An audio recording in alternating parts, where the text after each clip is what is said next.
Hello everyone, welcome to the channel Life and Love.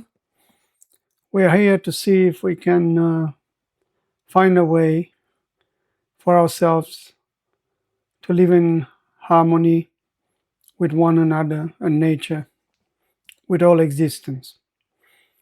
So in this today videos, I would like to talk about the conditioned mind, to see what it is there that doesn't allow the mind to be free, to see reality for what it is, not for what we learn to be or what we wish to be. So if the mind is free from the conditioning which has been imposed on us for millennium, and also in our own lives, through school, through society, through churches, through groups, through family, through our own experiences, from where we learn, we add on to this conditioning.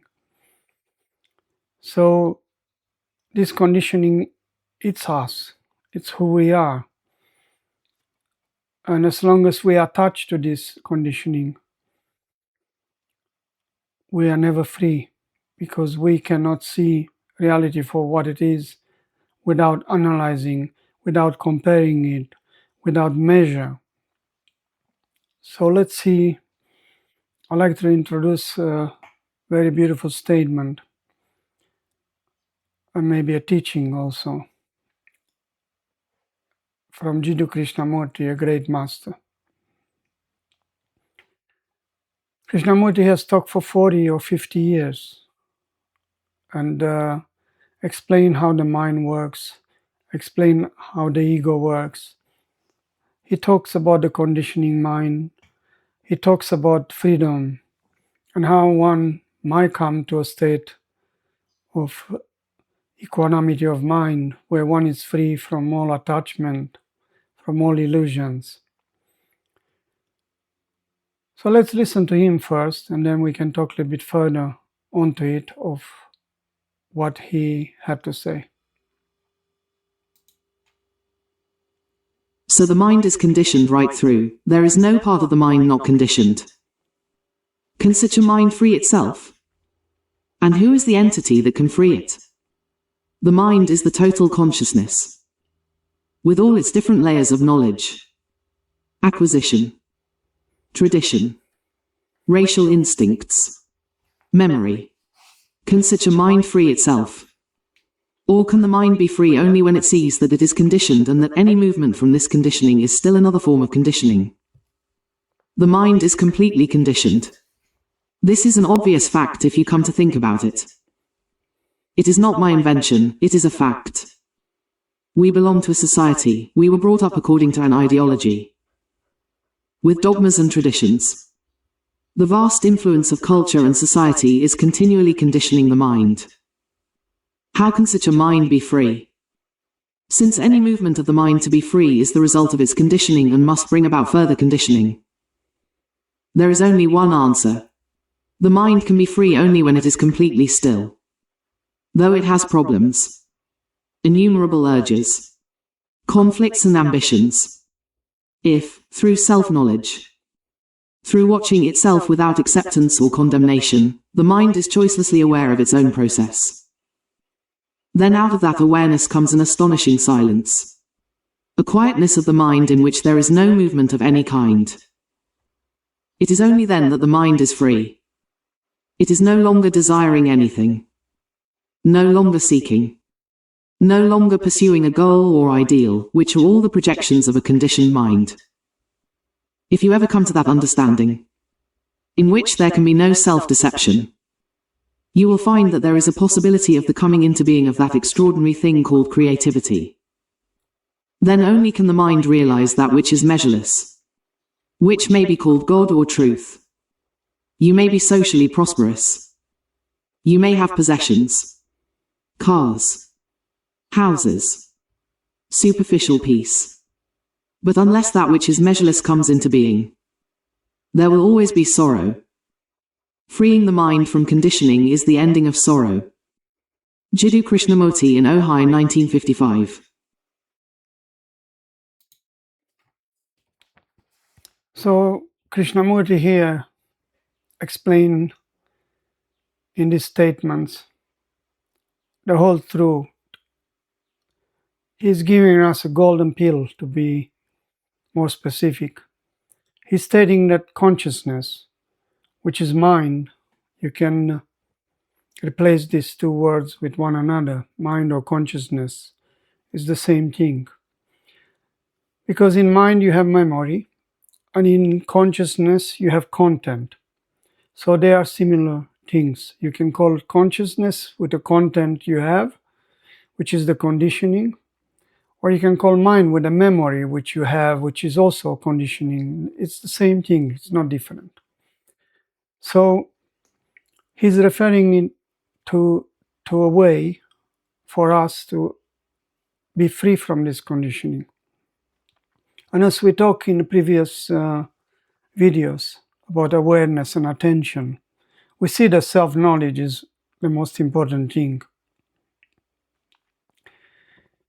It is through self-knowledge then you realize how the mind works, what is ego, how memory works, what our attachments are to things and places or ideas, what is keeping us from being free, and what is keeping us in sorrow and misery. So this conditioning comes about not only from family, institution, churches, ideas, education, but it's also been crouching us for a millennium. My mind has been conditioned for a long time. So it is not my mind or your mind. It is mind. Mind, it's one. The content of the consciousness of or my memory and your memory might differ from one another. But mind and consciousness are one. So when one can be free from all that he has learned, from all attachments, from all ideas, from all that he knows, not that he has to destroy memory or wipe clean the content of the consciousness. No. One has to detach from everything one knows, from memory, from everything. And every day one has to look fresh. Have to look to your son, to your daughter, to your wife, to your mother, fresh us, with no memory. In that looking, there's reality. In that looking, there's understanding. In that looking, with awareness, with attention, fully, it's love. It's understanding of the other. It's the understanding of the actions of others. So this content of our consciousness, it's stopping us from seeing reality as it is. Because all this memory, they are only images. And as I stated before in previous videos, we're working with images. Images about myself, image about the other, image about my co-worker, image about my partner or my son or my daughter or so on. So these images needs to be not brought into attention. So only then we can see fully the person we are looking at or the object we are looking at fully, and then we see it whole. Then in that looking and in that attention, in that awareness, the right action comes about. Not the action which is interfered by thought, which is ego. Thought only works from memory. If memory wouldn't be there, thinking would not also not be there. Thinking would be absolute, because only lives from past, from knowledge, from the know-how. So intelligence doesn't need knowledge to operate, as I stated before. Intelligence is here and now. As the circumstances and condition comes into our life, if we look with full attention, if we look with full awareness, then in that looking, the right action comes about. And that right action has love in it, has understanding, and has compassion. So it is the most important thing to detach from conditioning, from the idea of me being Australian or you being Slovenian and so on. So we need to drop all ideas on the psychological level of existence. In a practical way of existence, we might have the way we cook our meals, the way we dance, the traditions. You don't have to get rid of traditions, because now with the advent of the internet, we can share beautifully tradition, the way we cook, the way we sew our clothes, the way we do things, and we share what's the best from one another, and therefore we incorporate all practical tradition in one, slowly, with the help of the internet and communications which we have today. But on the psychological level of existence, we don't need the content. We have to drop it. If somebody has hurt you yesterday, it doesn't mean that person will hurt you today. So forget about it. Yes, look with attention, because in that attention you know, and you will know if the person still wants to hurt you. But you should not look with the image of yesterday. You should not look with the memory of yesterday. You should only look of what it is, and in that looking you will see the danger. If a person wants to harm you, if a person wants to cheat you, you will see it. So if one goes to a magical show, one see the magician performing beautiful magic, which at the first sight, it's miraculous, it's beautiful. Wow, how has that been done? Oh, I wish I can do that. So you see, but the moment you understand how that magician does the tricks, then the tricks are not tricks anymore. So you unveil the reality of what is the magic, what is all about. In the same token, if you see the tricks of our ego, the tricks of what's happening, you will realize how the ego, how the content of our consciousness, how the mind and memory works. And in that seeing, you are then brought in awareness, in attention, so that you learn to know yourself. So then you have space, so the stillness comes about. And as Krishnamurti say, that what is measureless, which cannot be named, might come and show the beauty which is in you, and awaken that which is already in you.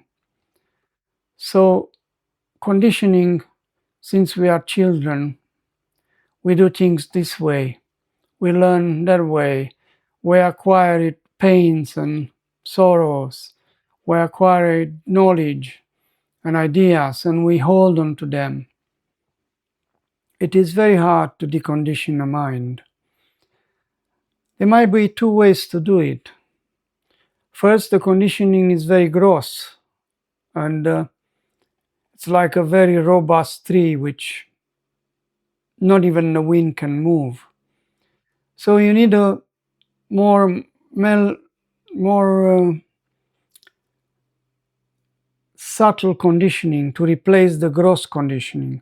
So you replace the tree with a more younger tree which goes in the wind and dances beautifully in the wind, is more flexible.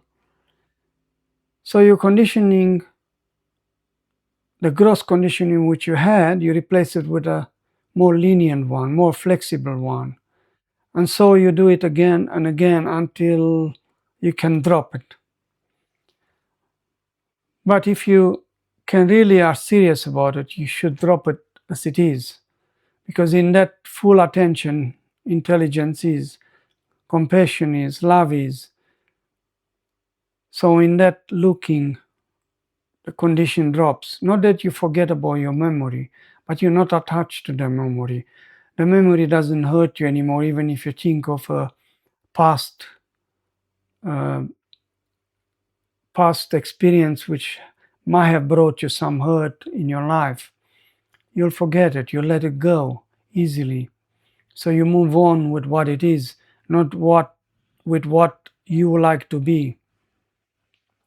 So you see, we work with images, with memory, with content. Unless we detach from this, it is very hard to be free. The mind, it's a very, very powerful thing. And if it's clear, if it's pure, so there creativity is. So you can create miracles with that mind, with that heart, in unity with the mind. The heart, the mind become one. So in that oneness is freedom. So we have to look in our lives how we condition. Everyone has to look. You might introspect in your life to see how that condition has shaped you, has shaped who you are today, and has shaped the direction of where you want to be, the desires you have, the impression the mind and the experience has imposed on you. So in that looking, that self-knowledge, when self-knowledge arises from us and it comes a discovery of who we are, then there's a freedom, then there's a love, that's unconditional love, which it's not based on any condition you would be attached to or you wish to be attached to in the future. You don't expect anything from anyone. You just love. Because in that loving, you love yourself. So that love comes back to you. You actually love yourself all the time. In loving others, you love yourself. Because you are the world, and the world is you. So I wish we can look at this with a clear mind. I wish every day you will pay attention to your conditioning. You'll pay attention to what ideas you hold. See if they stop you from seeing reality as it is. Look at the mischief happens in the world today, and the wars and the conflicts between humans. They are all because of this conditioning. So it's imperative for each one of us to be detached from it and be free. And only then we can have a peaceful world and we can live in harmony and love. So this is what I wanted to talk about today, of how this conditioning plays havoc in our lives and how important it is for us to look. In the next video, I will come and maybe talk about more on conditioning and how we can look. What is there to look with and who is there to change? Because as Krishnamurti has said, replacing a condition for another, it's still not the goal. Changing the wolf skin with a sheep skin, it's not a change. The real change comes when you drop all faces and you live only the real face of our own being. So I wish you a great day. I wish you find joy in your life every day. And till next time, bye bye and have a nice day.